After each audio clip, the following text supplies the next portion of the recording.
الحمد لله رب العالمين والصلاة والسلام على سيد الأمين أما بعد فأعوذ بالله السميع العليم من الشيطان الرجيم بسم الله الرحمن الرحيم قل هل ننبئكم بالأخسرين أعمالا الذين ضل سعيهم في الحياة الدنيا وهم يحسبون أنهم يحسنون صنعا أولئك الذين كفروا بآيات ربهم ولقائه فحبطت أعمالهم فلا نقيم لهم يوم القيامة وزنا ذلك جزاؤهم جهنم بما كفروا واتخذوا آياتي ورسلي هزوا إن الذين آمنوا وعملوا الصالحات كانت لهم جنات الفردوس نزلا خالدين فيها لا يبغون عنها حولا آمنت بالله صدق الله العظيم اللهم صل على سيدنا ومولانا محمد وعلى آل سيدنا ومولانا محمد وبارك وسلم اللهم صل على جميع الأنبياء والمرسلين وعلى الملائكة المقربين وعلى سائر الصحابة والتابعين وعلى عباد الله الصالحين. اللہ کے پاک کلام قرآن مجید میں یہ 16واں پارہ ہے اور سورہ کہف کی آخری آیات ہیں. ان مبارک آیات کا سادہ سا مفہوم اس طرح ہے: اللہ کے مبارک نام سے جو بڑا مہربان بہت زیادہ رحم کرنے والا ہے. قل هل ننبئكم بالاخسرین اعمالا، میرے رسول صلی اللہ علیہ وسلم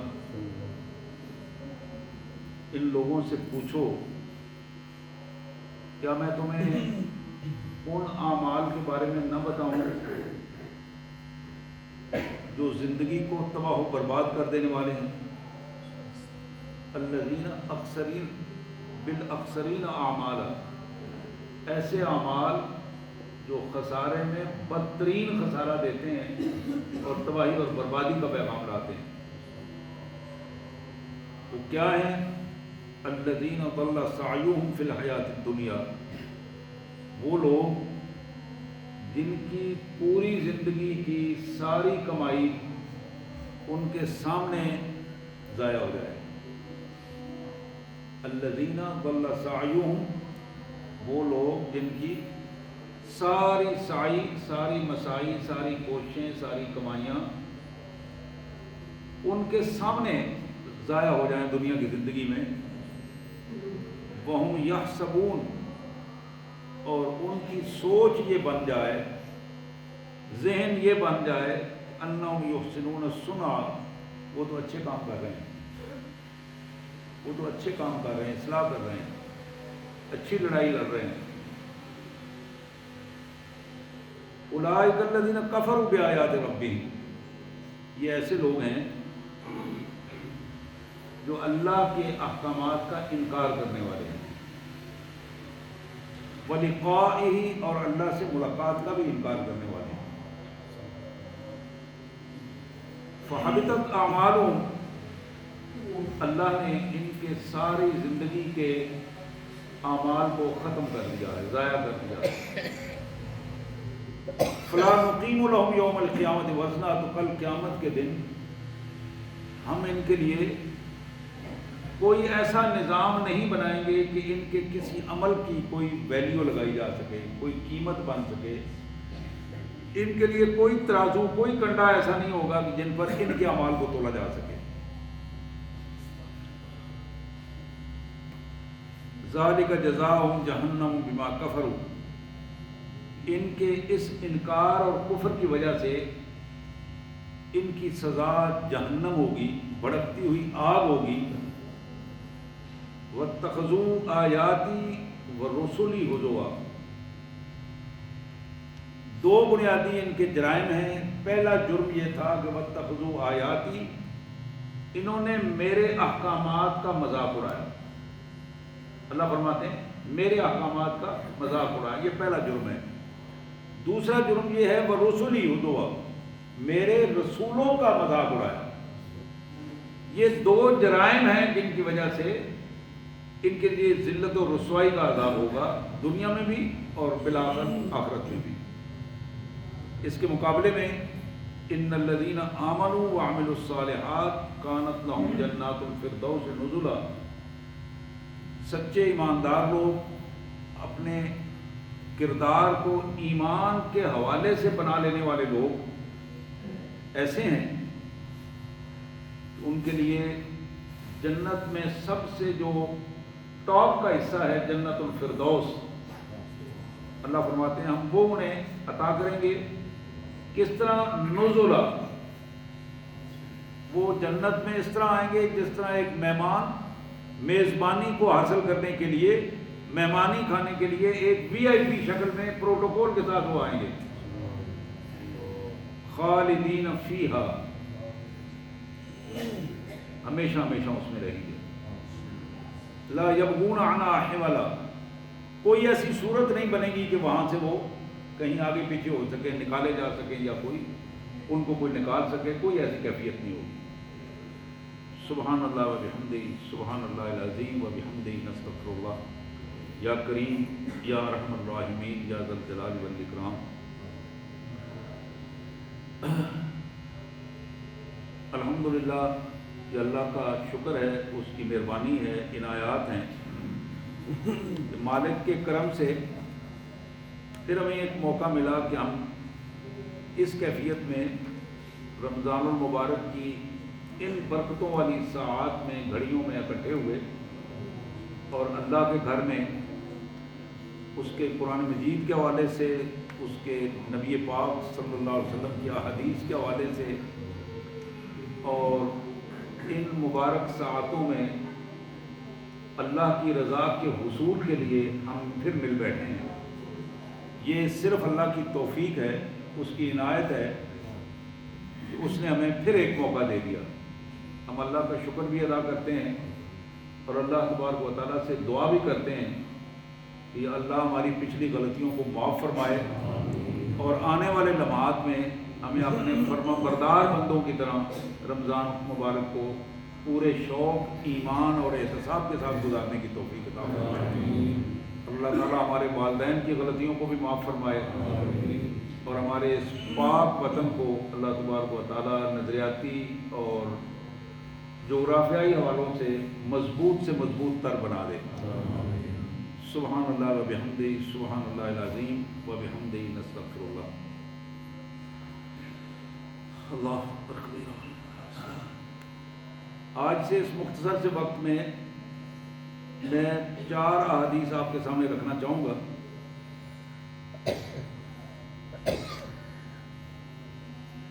تاکہ رسول کائنات صلی اللہ علیہ وسلم کے مبارک الفاظ میں ہمیں دین کی صحیح صورتحال ہمارے سامنے آ سکے۔ یہ صحیح ابن خزیمہ کی یہ روایت ہے، بس ٹھیک، صحیح ابن خزیمہ کی یہ روایت ہے۔ جناب عمر رضی اللہ تعالیٰ عنہ کہتے ہیں کہ جا رجل الی النبی صلی اللہ علیہ وسلم فقال یا رسول اللہ، ایک آدمی، ہم بیٹھے تھے محفل میں کہ رسول کائنات صلی اللہ علیہ وسلم کے پاس ایک آدمی آیا، اس نے آگے عرض کی کہ ارائیت ان شہدت اللہ الہ الا اللہ وانک رسول اللہ وصلیت صلوات الخمس وادیت الزکاۃ وصمت رمضان وقمت فممن انا یا رسول اللہ۔ یہ سوال تھا اس کا کہ میرے آقا ارشاد فرمائیے، اگر میں اللہ کا بندہ بن کر اللہ پر ایمان کا دعویٰ کروں اور یہ شہادت دوں لا الہ الا اللہ، اللہ کے علاوہ کوئی طاقتور نہیں، کوئی الہ نہیں، کوئی معبود نہیں، کوئی حکمران نہیں، یہ میں شہادت دے دوں، اور میں دوسری شہادت یہ دوں کہ آپ اللہ کے رسول ہیں، اور پھر میں پانچوں نمازیں اللہ کے حکم کے مطابق اور آپ کے طریقے کے مطابق ادا کروں، زکوٰۃ ادا کروں، رمضان المبارک کے روزے رکھوں اور راتوں کو قیام بھی کروں، صمت رمضان وقمت۔ اب ان چیزیں بیان کرنے کے بعد اس کا سوال یہ ہے کہ فممن انا، میرے آقا بتائیے کہ میں کہاں ہوں گا؟ یہ سوال تھا، شہادتین دے دوں، دونوں شہادتیں دوں، نمازیں پانچوں پڑھوں، زکوٰۃ ادا کروں، رمضان المبارک کے روزے رکھوں اور راتوں کو قیام کروں، فممن انا یا رسول اللہ، میرے آقا میں کہاں ہوں گا؟ آپ نے فرمایا من الصدیقین والشہداء۔ بس یہی ایک جملہ تھا جو آپ نے ارشاد فرمایا کہ تم سچے لوگوں کے ساتھ، صدیقین کے ساتھ تمہارا انجام ہوگا اور شہداء کے ساتھ تمہارا انجام ہوگا۔ یہ صدیقین اور شہداء وہ ہیں جنہیں بارگاہ رب العزت میں قبول کر لیا ہوگا ان کی صداقت اور شہادت کو۔ اس جملے پہ ذرا غور کیجیے، اس حدیث پہ۔ میں کوئی لمبی چوڑی تفصیل تو اس میں نہیں بیان کروں گا، صرف اپنا جائزہ لیجیے کہ یہ کام تو ہم کہتے ہیں کہ ہم کرتے ہیں،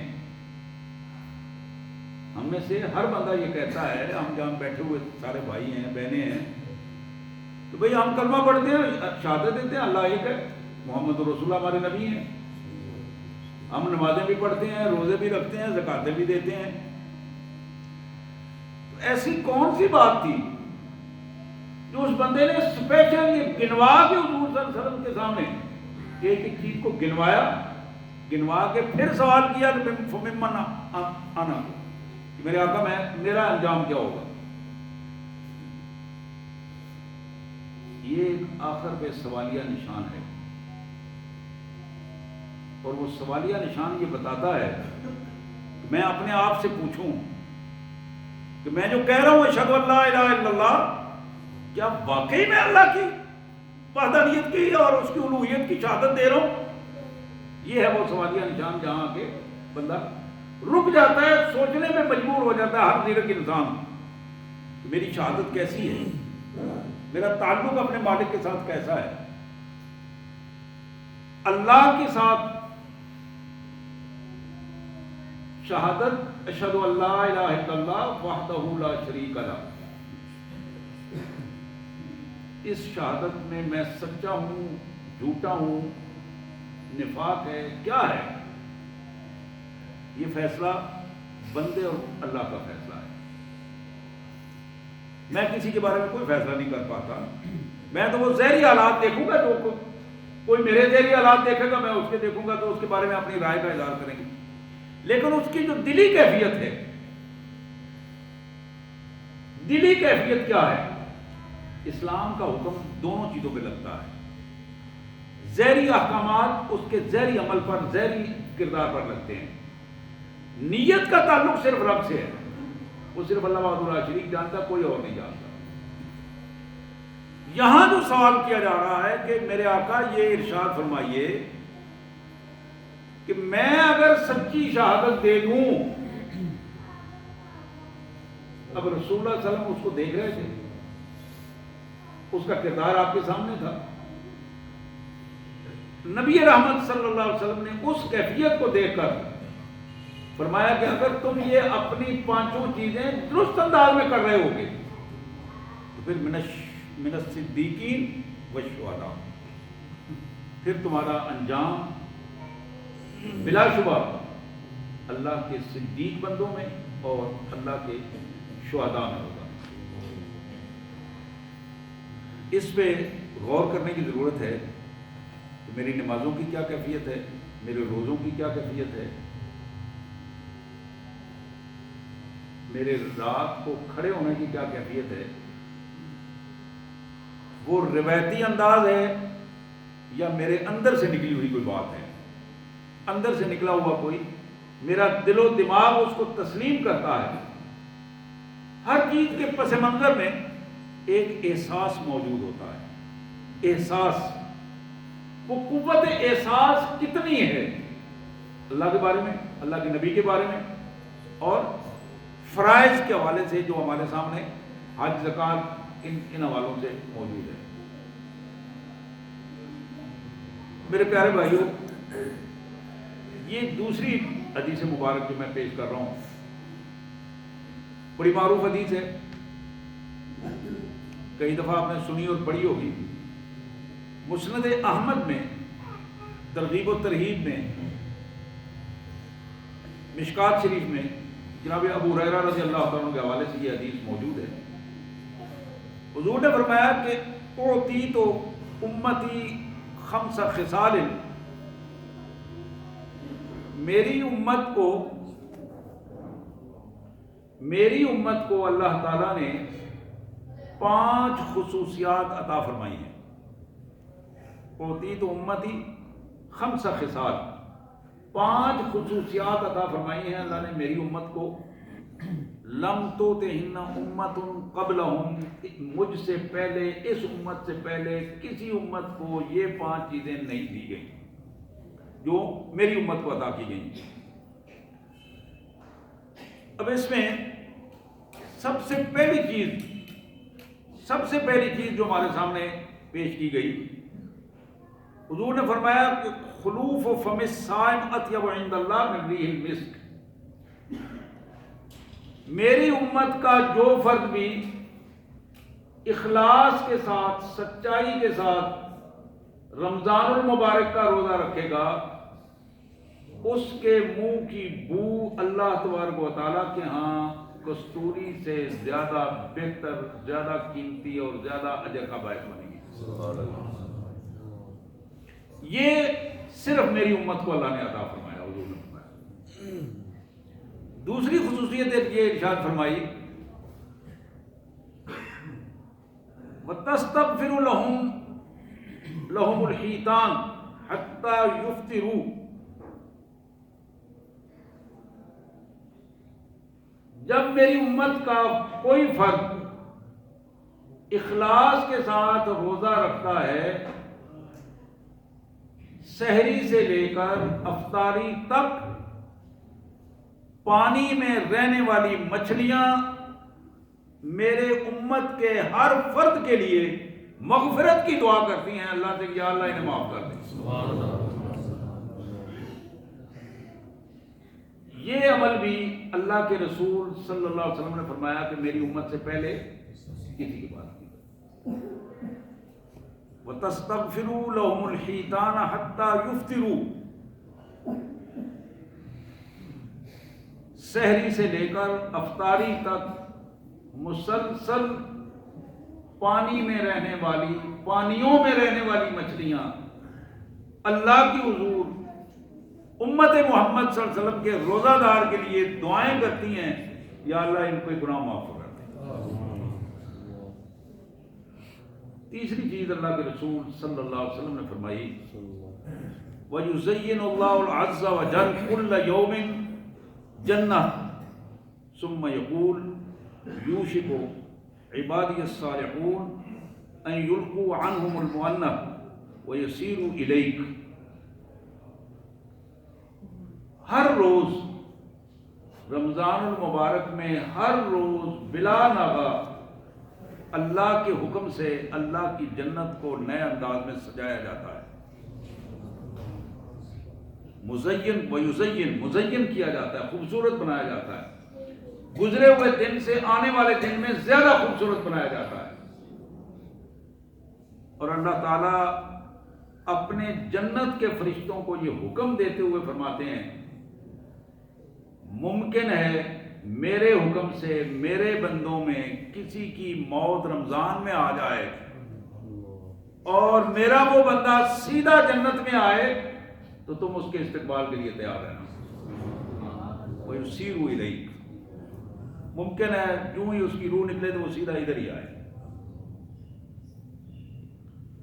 سبحان اللہ و بحمدہ، سبحان اللہ العظیم و بحمدہ، استغفر اللہ. آپ یہ انتظامات دیکھیے مالک کے، کائنات کے مالک کے، اپنے بندوں کے لیے کیا کیا انتظامات اور کس کس سطح کا عزت، احترام اور پروٹوکول اور اجر کی کیفیت ہے جو اللہ تبارک و تعالیٰ نے اپنے بندوں کے لیے رکھی ہے. نبی محترم صلی اللہ علیہ وسلم فرماتے ہیں، چوتھی چیز وَتَصُفِّدَ فِيهِ مَرَدَةُ الشَّيَاطِينِ فَلَا يَخْلُصُوا إِلَيْهِ إِلَى مَا كَانَ يَخْلُصُونَ. رمضان المبارک کے پہلے لمحے سے پہلے اللہ تبارک و تعالی جو جنات شیاطین ہیں، جنات میں شیاطین، ان کے جو بڑے بڑے بدماش لیڈر ہیں ان کو گرفتار کروا لیتے ہیں، پکڑے جاتے ہیں، زنجیروں میں ڈال دیا جاتا ہے. ان کی رسائی جنات شیاطین کی وہاں تک نہیں ہوتی جہاں عام حالات میں وہ رسائی کر جاتے ہیں.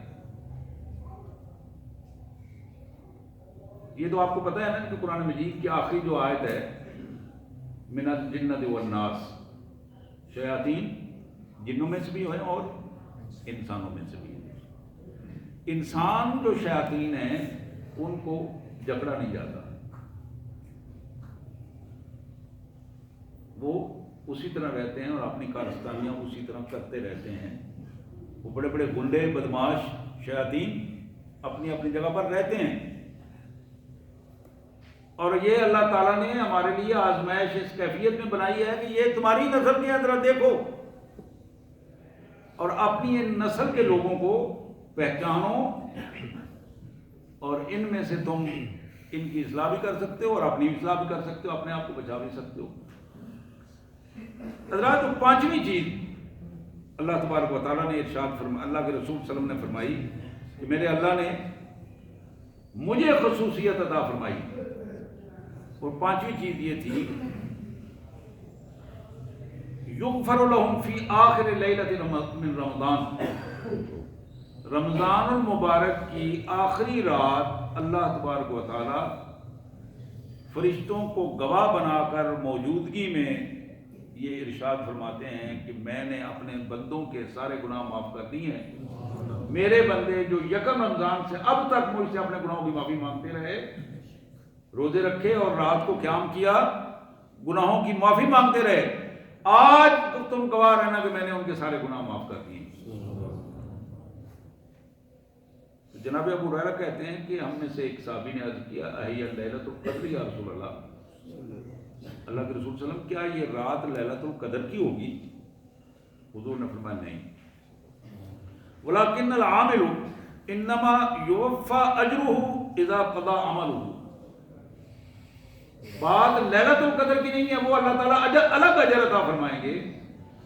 اصل بات یہ ہے کہ جب کوئی آدمی مزدور مزدوری کر لیتا ہے اور اس کا کام مکمل ہو جاتا ہے تو پھر وہ اپنی مزدوری لینے کے انتظار میں ہوتا ہے. اور پھر اللہ سے بہتر مزدوری دینے والا کون ہے؟ اللہ سے بڑھ کر یا اللہ جیسے نعوذ باللہ کس کے پاس خزانے ہیں؟ سارے خزانوں کا مالک ہے. تو اللہ اپنے خزانوں کا مالک جو ہے وہ اپنے بندوں پر اپنے خزانے لٹا رہا ہے. اپنے بندوں کے لیے اس نے اپنے خزانے کھول دیے ہیں. اور اللہ فرماتے ہیں کہ میں نے آج رمضان المبارک کی اس آخری تاریخ کو اپنے بندوں کے، ان بندوں کے جو مجھ سے معافیاں مانگ رہے تھے، ان کے سارے گناہ معاف کر دیے. سبحان اللہ و بحمدہ، سبحان اللہ العظیم و بحمدہ، نستغفر اللہ. یہ تیسری حدیث مبارک ہے، یہ صحیح ابن خزیمہ کی حدیث ہے، صحیح ابن حبان میں بھی موجود ہے. یہ بھی جناب ابو ہریرہ رضی اللہ تعالیٰ عنہ کی روایت ہے. حضور اکرم صلی اللہ علیہ وسلم نے فرمایا کہ اظلکم شہرکم ھذا بمحلوف رسول اللہ صلی اللہ علیہ وسلم. حضور نے فرمایا کہ یہ مہینہ جو اللہ کی رحمتوں کو لے کر تمہیں ڈھانپے ہوئے ہے، یہ بات اللہ کے رسول صلی اللہ علیہ وسلم نے قسم اٹھا کر کہی، بے محلوف رسول اللہ، حلف لے کر، قسم لے کر حضور صلی اللہ علیہ وسلم نے یہ جملہ کہا. اور پھر آگے جو جملہ قسم کے بعد فرمایا، ما مر بالمسلمین شہر خیر لہم منہ ولا مر بالمنافق شہر شر لہم فی. قسم اٹھا کے فرمایا کہ لوگوں، اللہ کی قسم جس کے قبضہ قدرت میں میری جان ہے، حضور اکرم صلی اللہ علیہ وسلم کے یہ الفاظ ہیں کہ بندہ مومن کی زندگی میں رمضان المبارک سے بہتر لمحات کا سوال ہی پیدا نہیں ہوتا. سب سے بہترین لمحات ہر سطح پر وہ رمضان المبارک کے ہیں. کس کے لیے؟ بندہ مومن کے لیے. اور پھر فرمایا کہ جو بندہ منافق ہے، بندہ منافق ظاہری طور پر جو مسلمان نظر آتا ہے لیکن اندر سے اس کی حرکتیں مسلمانوں والی نہیں ہیں، اس کے لیے قسم اٹھا کر فرمایا کہ اس مہینے سے کوئی بدتر مہینہ اس کے لیے نہیں آتا. جتنا وہ تنگ اس مہینے میں ہوتا ہے کسی اور مہینے میں تنگ نہیں ہوتا. جتنے وہ تنگ ان لمحات میں ہوتا ہے کسی اور مہینے میں، کسی اور لمحے میں تنگ نہیں ہوتا. حضور اکرم صلی اللہ علیہ وآلہ وسلم نے دوسری بات جو قسم اٹھا کر فرمائی، یہ قسم اٹھا کر میں لفظ بار بار جو کہہ رہا ہوں، یہ حدیث کے جو الفاظ ہیں یہ معمولی الفاظ نہیں ہیں. میں پہلے بھی بتاتا رہتا ہوں کہ حضور صلی اللہ علیہ وسلم نے بہت کم قسمیں اٹھائی ہیں، لیکن جہاں آپ نے قسم اٹھائی ہے وہ اتنی اہمیت والی بات ہے، اتنی اہمیت والی بات ہے کہ اس کے علاوہ کوئی دوسرا تصور بھی نہیں ہو سکتا. حضور نے فرمایا بمحلوف رسول اللہ، رسول اللہ صلی اللہ علیہ وسلم نے دوسری دفعہ قسم اٹھا کر فرمایا، ان اللہ لیکتب اجرہ ونوافلہ قبل ان یدخلہ. اللہ تبارک و تعالی رمضان المبارک کے تشریف لانے سے پہلے اپنے بندے کے اعمال جو اپنے علم کے مطابق، اللہ کے علم کے مطابق ہیں، اللہ اپنے بندے کے ان اعمال کو زیادہ خوبصورت بنا کر فرشتوں کو حکم دیتا ہے کہ ان کو پہلے اعمال لکھ لو. پہلے لکھوا دیتا ہے اللہ تعالیٰ رمضان المبارک سے پہلے. لیکتب، وہ الفاظ، وہ ریکارڈ میں وہ چیز آ جاتی ہے اور وہ لکھ لیے جاتے ہیں، اس کے فرائض بھی، اس کے نوافل بھی، جتنے رمضان المبارک کے اعمال ہیں اللہ تعالیٰ اپنے علم سے اس میرے بندے نے یہ کام کرنے اور اس حوالے سے اس کا ریکارڈ بنا دو. اللہ کے رسول صلی اللہ علیہ وسلم فرماتے ہیں اس بندے کے لیے اللہ تعالیٰ اجر بھی، اس بندے کے لیے اللہ تبارک و تعالیٰ اس کے اثرات بھی، اس کے نتائج بھی، وہ سارے کے سارے اللہ تبارک و تعالیٰ مقدر فرما دیتے ہیں، لکھ دیتے ہیں. اس سے آگے رسول کائنات صلی اللہ علیہ وسلم نے فرمایا وَذَلِكَ أَنَّ الْمُؤْمِنَ يُعِدُّ فِيهِ الْقُوتَ مِنَ النَّفْقَةِ لِلْعِبَادَةِ. یہ وہ ماہ مبارک ہے کہ ایمان والے بندے رمضان المبارک سے پہلے اپنے کھانے پینے کا بندوبست کر کے رمضان میں اپنے آپ کو عبادت کے لیے فارغ کر لیتے ہیں. یہ ذرا جملہ غور فرمائیے، رمضان میں اپنے آپ کو اللہ کے لیے عبادت کے لیے فارغ کر لینا اور اس سے پہلے اپنے گھر میں کوشش کر کے اپنی استطاعت کے مطابق کھانے پینے کا بندوبست کر دینا تاکہ میں رمضان میں پھر مجھے زیادہ محنت نہ کرنی پڑے اور زیادہ میرا وقت جو ہے اس طرف نہ لگے، بلکہ میں اپنا زیادہ وقت اپنے اللہ کے لیے صرف کروں. اب اس کے مقابلے میں اللہ کے رسول فرماتے ہیں وَيُعِدُّ فِيهِ الْمُنَافِقُ، جس طرح مومن تیاری کرتا ہے اس طرح منافق بھی تیاری کرتا ہے. اب ذرا فرق میرے ملاحظہ کیجیے، مومن کی تیاری یہ ہے کہ وہ کھانے پینے کی چیزیں پہلے تیار کرتا ہے اللہ کی عبادت کے لیے، روزے کے لیے اپنے آپ کو تیار کرتا ہے، اور پھر ایک خاص انداز میں. اور منافق کی تیاری کیا ہے؟ حضور صلی اللہ علیہ وسلم فرماتے ہیں وَيُعِدُّ فِي الْمُنَافِقِ اتِّبَاعِ غَفَلَاتِ الْمُؤْمِنِينَ. جہاں جہاں ایمان والوں کی کمزوریاں رہ جاتی ہیں، منافق ان کمزوریوں سے ناجائز فائدہ اٹھاتا ہے. کاروبار میں، اخلاق میں کمزوریوں سے فائدہ اٹھاتا ہے. اسٹاک کر کے چیزوں کو، لوگوں کو مہنگی چیزیں دینی، چیزوں کو آگے پیچھے کر دینا، اس کے مصروف ہونے کی وجہ سے اس کے معاملات کو ڈیلے کرنا، خدمت کی بجائے اس کو پریشان کرنا. یہ وہ پہلو ہیں جو ایک منافق اس حوالے سے تیاری کرتا ہے. اور پھر فرمایا بھائی اتباع عوراتہم،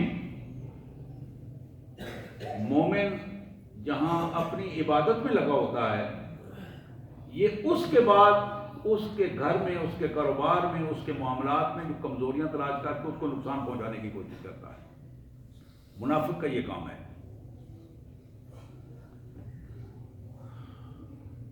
اللہ کے رسول صلی اللہ علیہ وسلم نے فرمایا، آخری جملہ اس حدیث کا یہ ہے کہ آپ نے فرمایا ایمان والو، یہ تمہارے لیے غنیمت کا مہینہ ہے.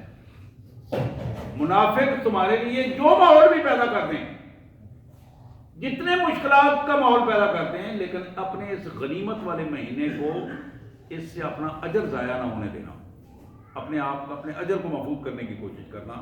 ایسا نہ ہو کہ منافق کامیاب ہو جائے تمہیں نقصان پہنچانے میں، اور تم اللہ کے حضور سے کچھ حاصل بھی نہ کر پاؤ. دو کردار یہاں پیش کیے گئے، منافق کا اور مومن کا. اخلاص کے ساتھ ہمیں تجزیہ کرنا ہے کہ ہم کہاں کھڑے ہیں. ہمیں تجزیہ کرنا ہے اپنا، دوسرے کا نہیں، اپنا تجزیہ کرنا ہے کہ ہم کہاں کھڑے ہیں حضور کے اس فرمان کے مطابق. ہمارا رویہ کیا ہے؟